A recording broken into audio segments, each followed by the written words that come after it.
Chocolate লইয়া বাটিয়া খাইও chocolate ছোট ছোট যারা আছে লইয়া বাটিয়া খাইও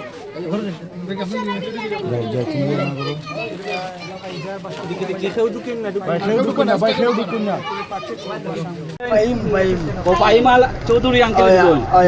কালকে যার লগে কোনো মাছ ছিল পাইম চৌধুরী দিছে আমার ছোট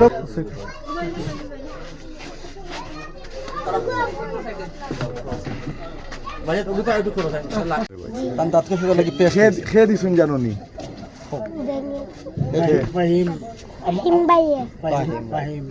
বাইরে একটা ধন্যবাদ দিতে না নিতে ধন্যবাদ ফাহিম ভাই আমরা খুব খুশি আমি খুব খুশি সম্প্রতি ভাইরাল হয়েছে মেয়েটা ও খুব অনাথ মেয়ে ওর বাবা থাকতেও নাই মা আছেন কিন্তু ও তার নানুর কাছে বড় হচ্ছে ফাহিমান চৌধুরী তার ব্যস্ততার মধ্যে দিয়ে তার ব্যবসায়িক কাজে এই মুহূর্তে প্রবাসে আছেন ওনার কাছে ওই ব্যস্ততার মধ্যে ওই মেয়েটার করুণ দৃশ্যটা তার কাছে দৃষ্টিগোচর হয়েছে তারপর থেকে তিনি উদ্যোগ নিয়েছেন যেভাবেই হোক ওই মেয়েটার ভবিষ্যতের জন্য কিছু করা দরকার উনি তো একা পারবেন না সবার জন্য করতে একটা মেয়েকে দিয়ে উনি শুরু করছেন যাতে একটা দৃষ্টান্ত স্থাপন হোক সবাই যেন এগিয়ে আসে এই মেয়েগুলার এরকম বাচ্চারা যারা আছে তাদের ভবিষ্যৎটা যেন সুন্দর হয় সে ধারাবাহিকতায় চায় উনি এই কয়েক বছর আগে ফাহিমাল চৌধুরী চাষ করেছেন লক্ষ্মীগঞ্জ কানাইগাঁও সহ বিভিন্ন অঞ্চল এবং দেশ বিদেশে প্রবাসে মানুষের সাহায্য সহযোগিতা করে রাখছেন অদ্য আপনারা প্রিন্ট ইলেকট্রনিক মিডিয়া বাইজের কার দেওয়া ফটো এবং এই মেয়ের ছবিটা ওনার উনি যাচ্ছেন দেখিয়া উনি এই মেয়েটা নিশ্চয়ই আপনারা যারা সাংবাদিক বাইরে আপনাদেরকে অনেক ধন্যবাদ আপনারা এই ধরনের পথ শিশু সহ বিভিন্ন সমাজের অবহেলিত লোকদেরকে ধরে তুলেন এবং ফাহিমের মতো বিজ্ঞ মানুষের চোখে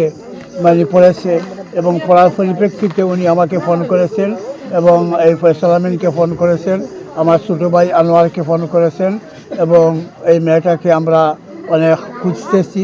তখন এই আইন শৃঙ্খলা রক্ষা বাহিনীর সহযোগিতায় গতকালকে এই মেয়ের আমরা সন্ধান পেয়েছি এবং এই মেয়ের যাবতীয় শিক্ষা চিকিৎসা সহ সবটা উনি করবেন তবে সবচেয়ে বড় বিষয় একটা হচ্ছে পারিবারিক সাপোর্ট ওনার যদি পরিবারের ঠিকমতো সাপোর্ট দেয় এবং সহযোগিতা করে তাহলে ওনার ট্রাস্ট ফাহিমাল চৌধুরী ট্রাস্ট এবং আমি এটিএম সেলিম চৌধুরী ওনার বড় ভাই এবং আমি ট্রাস্টের ভাইস চেয়ারম্যান ইনশাল্লাহ আমরা এই ট্রাস্টের মাধ্যমে এই মেয়ের লেখাপড়া সহ যাবতীয় সব কিছু করবো। আপনারা দেখেছেন গতকালকে মাননীয় পুলিশ কমিশনার স্যারের সার্বিক তত্ত্বাবধানে বিশিষ্ট সমাজসেবক ফাহিমাল চৌধুরী ফাইজার দায়িত্ব নিয়েছেন কিন্তু আপনাদের জ্ঞাতার্থে আমি আরেকটা জিনিস জানাই আবু বকর সিদ্দিক নামে একটা পথশিশু আমাদের মাননীয় কমিশনার স্যার তাকে নিরাপদ আশ্রয়স্থলে প্রেরণ করেছেন আরেকটা পথশিশু আমার নাম মনে পড়তেছে না তাকেও আমরা সমাজসেবা অধিদপ্তরের মাধ্যমে তার নিরাপদ আশ্রয়স্থলে প্রেরণ করেছি এবং কিছুদিন আগে ভাইরাল হয়েছিল একজন পাগলি একটা বাবু হয়েছিল আপনারা দেখেছেন দাঁড়িয়াপাড়ার ওইদিকে এটাকেও মাননীয় পুলিশ কমিশনার স্যার এখনও ওনার তত্ত্বাবধানে রেখেছেন আমরা বাগবাড়ি নিয়ে দিয়েছি আমরা সার্বক্ষণিক দেখাশোনা করছি খোঁজ খবর নিচ্ছি আমাদের মাননীয় পুলিশ কমিশনার স্যার ভাইরাল হওয়ার পরে নয় আসলে ভাইরাল হওয়ার আগে থেকেই মানুষের জন্য কাজ করেন হয়তো অনেকটা প্রকাশ পায় অনেকটা প্রকাশ পায় না সেটা না সমালোচনা বলবো না বা দেখেন প্রত্যেক কাজের আলোচনা সমালোচনা থাকবে আমার দৃষ্টিতে এটা একজন পাবলিক করতেই পারে তবে আমার যে একটা অনুরোধ থাকবে ফাহিমাল চৌধুরীর মতো যারা সমাজপতি আছেন ইভেন ওনার প্রতিও আমি পোস্ট করার পরে অনেকটাই দেখেছি মানুষ বলতেছেন যে ভাইরাল হওয়ার পরে সাপোর্ট আমার তাদের প্রতি একটু বিনীত অনুরোধ থাকবে আসলে পথ শিশুদের জন্য যদি কোনো কিছু করা যায় ভাইরাল হওয়ার আগে বা আপনাদের নজরে পড়লে এরকম সমাজে বিত্তবান মানুষদেরকে এগিয়ে আসার জন্য আমি আহ্বান জানাচ্ছি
এখনো তো কষ্ট করবে।